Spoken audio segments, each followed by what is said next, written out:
உண்மையில் சிறந்த காலை உணவு எது? விளக்கும் doctor Arunkumar. Metro TN news channel நேயர்களுக்கு வணக்கம். ஒருவரது உடல் ஆரோக்கியம் என்பது மிகவும் இன்றியமையாதது. ஒவ்வொரு ஆண்டும் உடல் ஆரோக்கியத்தை தீவிரமாக எடுத்துக்கொள்வதன் முக்கியத்துவத்தை உணர்த்தும் வகையில் ஏப்ரல் 7ஆம் தேதி உலக சுகாதார தினம் கொண்டாடப்படுகிறது. இந்நாளில் முக்கியமான சுகாதார பிரச்சனைகள் குறித்த விழிப்புணர்வை ஏற்படுத்தவும், மக்களை ஆரோக்கியமான வாழ்க்கையை வாழ ஊக்குவிக்கவும் பிரச்சாரங்கள் மேற்கொள்ளப்படும்.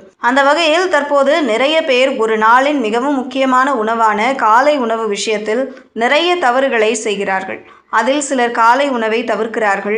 இன்னும் சிலர் உடல் ஆரோக்கியத்திற்கு சரியான காலை உணவு எது என்பது தெரியாமல் கண்ட உணவை உட்கொண்டு வருகிறார்கள். உண்மையில் காலை உணவை தேர்ந்தெடுக்கும் போது பல விஷயங்களை கருத்தில் கொண்டு நமது உடல் நிலைமைகளுக்கு ஏற்ப தேர்வு செய்ய வேண்டும்.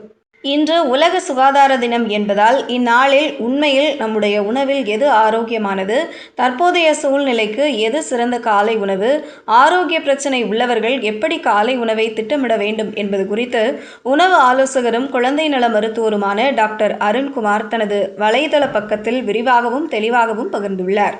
பொதுவாக நாம் சாப்பிடக்கூடிய தென்னிந்திய காலை உணவுகள் என்றால் இட்லி, தோசை, உப்புமா, பொங்கல், கிச்சடி, புட்டு, கஞ்சி, ஓட்ஸ், மியூஸ்லி என்பவைதான். அதுவே புரோட்டீன் நிறைந்த காலை உணவுகள் என்றால் முட்டை, நட்ஸ் வகைகள், பழங்கள் போன்றவைதான்.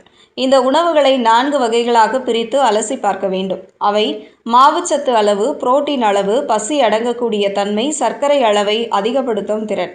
இந்த 4 விஷயங்களை கருத்தில் கொண்டு ஒப்பிட்டு பார்த்துதான் சிறந்த காலை உணவை தேர்வு செய்ய வேண்டும் என்று டாக்டர் கூறினார். காலை உணவுகளை ஒப்பிட்டு பார்க்க தோராயமாக 4 idli, 3 dosa, 1 cup upma, 1 cup Pongal, 75 gram சத்துமாவு கஞ்சி, 75 கிராம் ஓட்ஸ், 75 கிராம் சிறுதானிய கஞ்சி ஆகியவற்றில் 200 முதல் 250 கலோரிகள் இருக்கும்.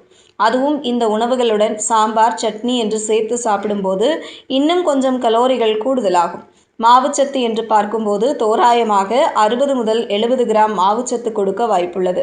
புரோட்டீன் என்றால் தோராயமாக 7 முதல் 10 கிராம் கிடைக்கலாம். அதுவே 3 முட்டைகள் என்றால் அதன் மூலம் 18 கிராம் புரோட்டீன் கிடைக்கும். இதில் மாவுச்சத்து இல்லை. கலோரிகள் என்றால் 200 முதல் 210 கிடைக்கும். அதுவே நட்ஸ், வேர்க்கடலை, பழங்கள் போன்றவற்றை 60 கிராம் எடுத்தால் 300 முதல் 350 கலோரிகளும் 10 முதல் 15 கிராம் மாவுச்சத்தும் கிடைக்கும் என்று கூறினார். இட்லி, தோசை, உப்புமா, பொங்கல், கிச்சடி, புட்டு, கஞ்சி, ஓட்ஸ், மியூஸ்லி போன்றவற்றில் மாவுச்சத்து அளவு சற்று அதிகமாக உள்ளது. அதுவே முட்டை, நட்ஸ் போன்றவற்றை எடுத்துக்கொண்டால் அவற்றில் மாவுச்சத்து சற்று குறைவு. இந்த மாவுச்சத்து அதிகம் நிறைந்த உணவுகளை சர்க்கரை நோயாளிகள், பிசிஓடி, கொழுப்பு கல்லீரல் உள்ளவர்கள், இன்சுலின் எதிர்ப்புத்தன்மை சார்ந்த பிரச்சனை உள்ளவர்கள் எவ்வளவு குறைக்க முடியுமோ குறைத்து புரோட்டீன் அதிகம் நிறைந்த முட்டை, நட்ஸ் போன்றவற்றை அதிகமாக எடுப்பது நல்லது. அதற்காக இந்த உணவுகளை முழுமையாக தவிர்க்க வேண்டும் என்பதில்லை. ஒருவேளை 4 இட்லி சாப்பிடுவதற்கு பதிலாக 2 இட்லி சாப்பிட்டு 2 முட்டை சாப்பிடலாம். அதுவே 4 தோசை சாப்பிடுவதை தவிர்த்து 2 முட்டை தோசையாக சாப்பிடலாம். மற்றபடி வேறு எந்தவித ஆரோக்கிய பிரச்சனையும் இல்லாதவர்கள், குழந்தைகள் இந்த உணவுகளை தாராளமாக உட்கொள்ளலாம். அதிக மாவுச்சத்துள்ள உணவுகளானது உடலுக்கு உடனடி ஆற்றலை வழங்கும். செய்திகளை உடனுக்குடனும் துல்லியமாகவும் தெரிந்து கொள்ள மெட்ரோ டிஎன் நியூஸ் சேனலை ஃபாலோ பண்ணுங்க.